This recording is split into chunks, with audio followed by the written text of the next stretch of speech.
aunque vamos a estudiar lo que es habitual, yo diría hay un eje de coordenadas donde me gustaría situar todo lo que vamos a hacer, ¿no? De abscisas y ordenadas. Nunca me acuerdo bien cuál era el horizontal y el vertical. Pero con un eje de coordenadas en el que un elemento es la espiritualidad. Se sobreentiende, pero yo estoy ya cansado que se sobreentienda. Yo quiero entenderla, ¿no? Y sumergirme en la espiritualidad. Decía un pastor, lo decía bien, bueno, vamos, entiendo que era bien. Bueno, yo no leo la Biblia, yo trabajo con ella. Bueno, pues eso es lo que queremos evitar. Entonces, la espiritualidad, en el sentido amplio, ya aterrizaremos en eso, le da carta de naturaleza al ministerio pastoral y no otra cosa. Quizás porque uno ya se va quedando fuera de onda, pero yo siento que estamos en un tiempo en el que el riesgo es quedar fascinados por la técnica pastoral, que también la hay, y por la profesionalidad pastoral, que en un sentido es un valor, pero quedar fascinados por eso y dar por sobreentendido todo el elemento de espiritualidad y entonces perder por completo la perspectiva. Lo que da carta de naturaleza al ministerio pastoral, a diferencia de cualquier otra actividad, sea de consejería, sea de enseñanza, sea de no sé qué, que tiene también su técnica y sus profesionales, lo que da carta de naturaleza al ministerio pastoral es la dimensión espiritual, sobrenatural, si queréis. Entonces, la espiritualidad sería uno de los ejes y el otro sería el ministerio pastoral entendido como servicio, como dar la vida por los amigos. Un elemento que, a mi juicio, también tiende a difuminarse y como un eco de lo que sucede en otros sitios con muchos más medios, el pastor manda. Pues claro, yo a estas alturas no voy a dejar de seguir, tampoco voy a discutir, pero yo no voy a dejar de seguir a quien he intentado seguir siempre, que no es un alto ejecutivo de Miami con traje, chaqueta y maletín de lujo, sino a un pringao galileo que no tenía dónde reclinar su cabeza. Tampoco le voy a decir a nadie quién es su modelo, pero este es el mío. Intento que este sea el mío. Y así es como yo entiendo el ministerio pastoral, así lo entiendo y así lo quiero vivir. Y sobre estos dos ejes nos vamos a ir moviendo. La espiritualidad, trato con Dios, ya os imagináis, espiritualidad y el ministerio como servicio. Hay unos poquitos libros que estarán ahí en reserva y yo voy a recomendarlos precisamente a propósito de estos dos ejes. Como referencia básica para estas dos líneas, este librito, El pastor como guía espiritual, a mí me encantó. El autor es de Estados Unidos, de trasfondo presbiteriano, y me tropecé, en fin, como me hice las tareas, me fui a la librería Manuel, estoy mirando, rebuscando todo lo que hay, todo eso. Entonces, después de la introducción sobre esta dimensión espiritual para el ministerio pastoral, aborda los típicos tópicos del ministerio pastoral: el acompañamiento, la dirección espiritual, la adoración, la enseñanza, la predicación, la administración, el no sé qué, todo, desde la espiritualidad. Entonces es un planteamiento, o sea, aquí no te explica técnicas de predicación ni de consejería ni tal, sino empaparlo todo de espiritualidad. Es muy edificante, ¿vale? Muy edificante y muy inspirador, y además muy sólido, es un tipo muy sólido. Y del ministerio como servicio, en ese otro eje, encontraréis también este librito de Henry Nouwen. Henry Nouwen lo conoceréis seguramente por El regreso del hijo pródigo. Si no fuera así, o sea, no podéis graduar en un seminario sin haber leído ese libro, ¿vale? Es un comentario de la palabra del hijo pródigo, de la mano de un cuadro de Rembrandt sobre el tema, ¿no? Ese libro tiene algo así como 50 ediciones, una salvajada. Henry Nouwen era un sacerdote holandés, católico, profesor en Harvard. En un momento ya lo dejó todo eso y se fue a cuidar a discapacitados profundos, mentales, y a escribir una cantidad de libros, todos muy valiosos. Un clásico en el tema de la consejería es El sanador herido. Ya hablaremos de él en su momento también. Y el ministerio creativo, un ministerio creativo, pues aborda lo que es el ministerio cristiano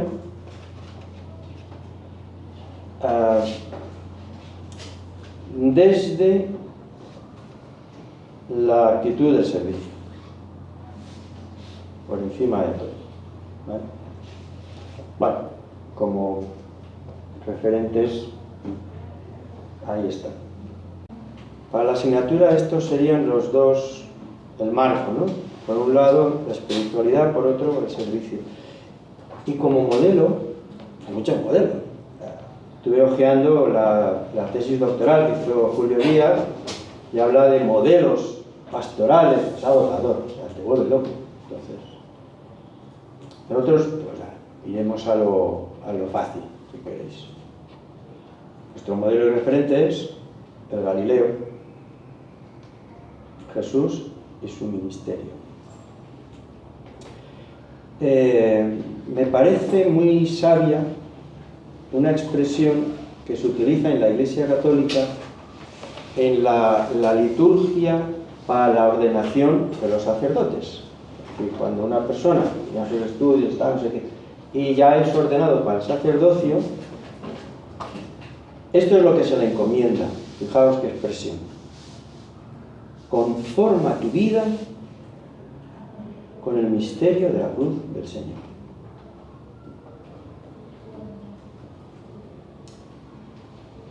Pues eso.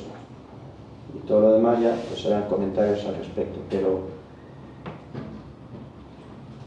¿cuál es la esencia de la práctica del ministerio pastoral? Conformar la vida a la luz de la cruz de Cristo.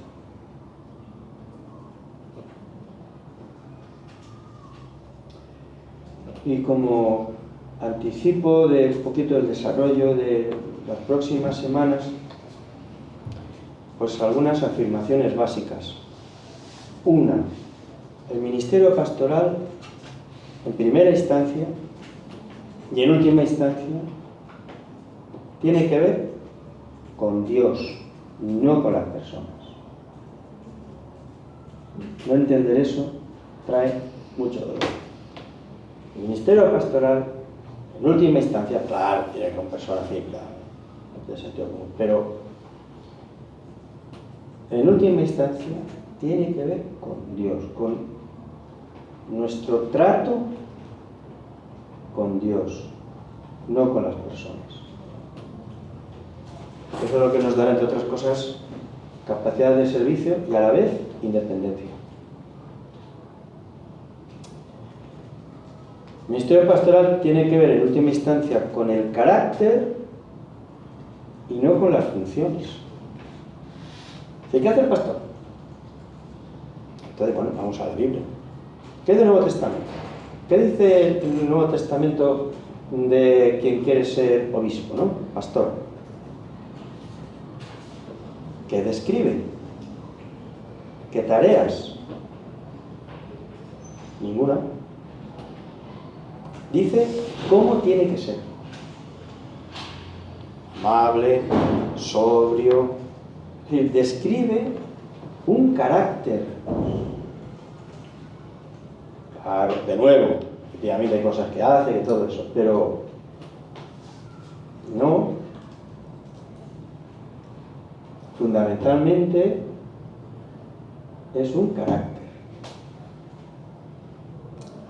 Y también, en tercer lugar, en última instancia, tiene que ver con la unción de Dios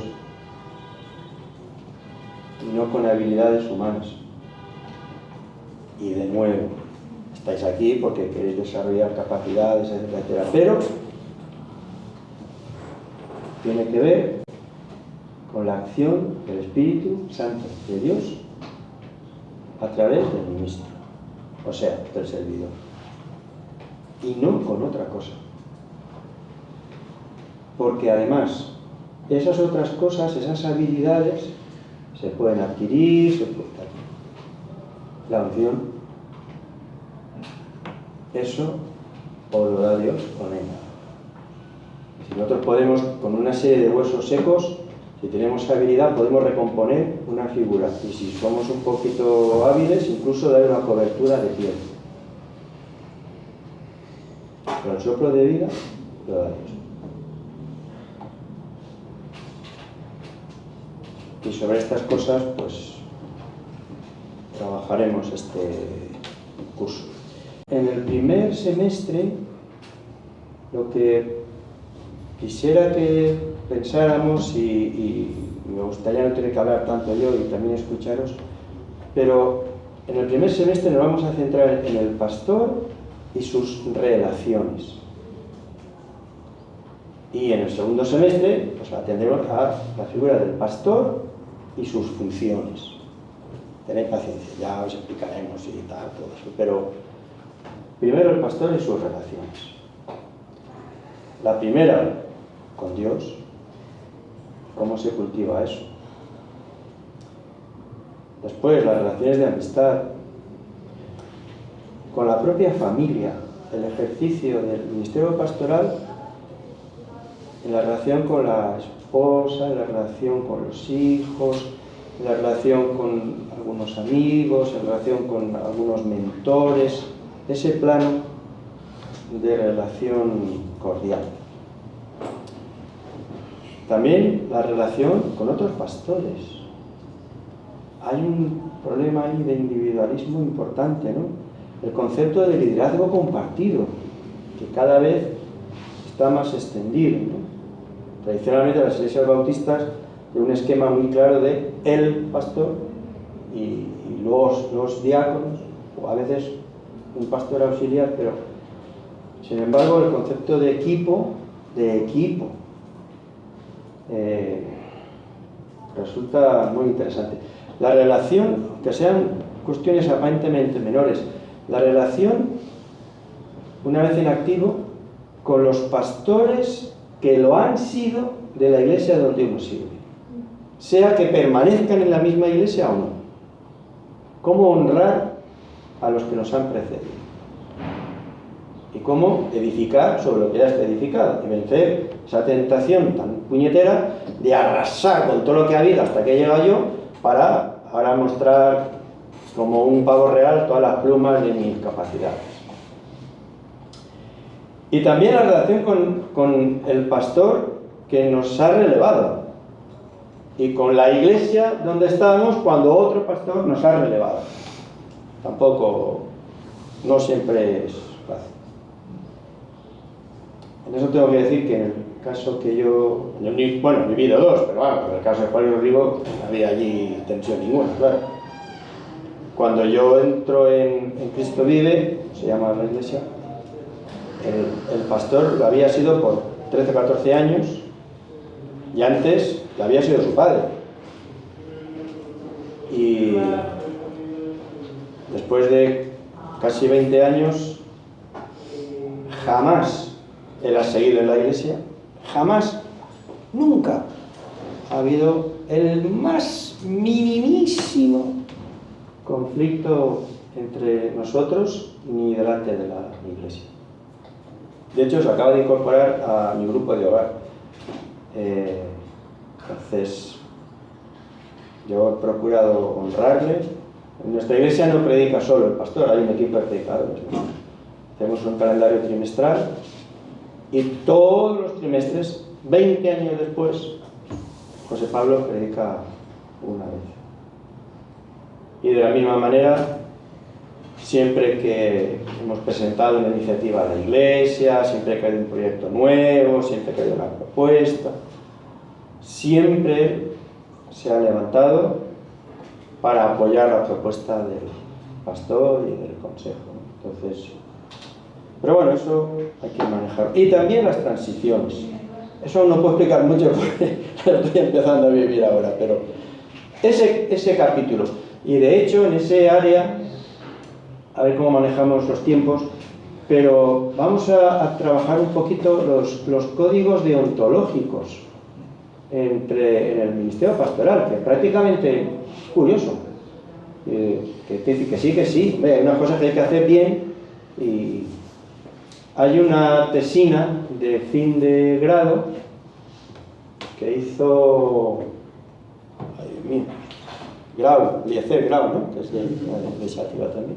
Una tesina sobre este tema. Está muy bien hecha y sobre todo además investigó bastante para conseguir una bibliografía. Y un último bloque que será la relación con uno mismo. Es decir, el cuidado de uno mismo.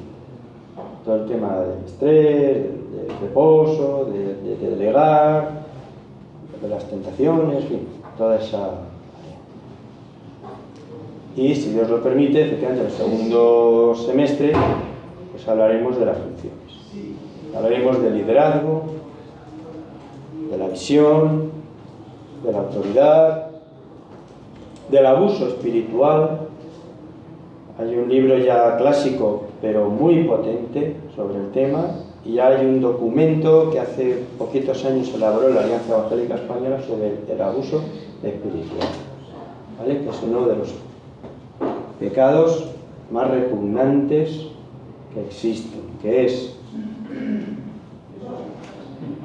el aprovechamiento de la autoridad, que significa autoritas, servicio, para convertirlo en poder, y a veces en poder despótico, en el nombre de Dios.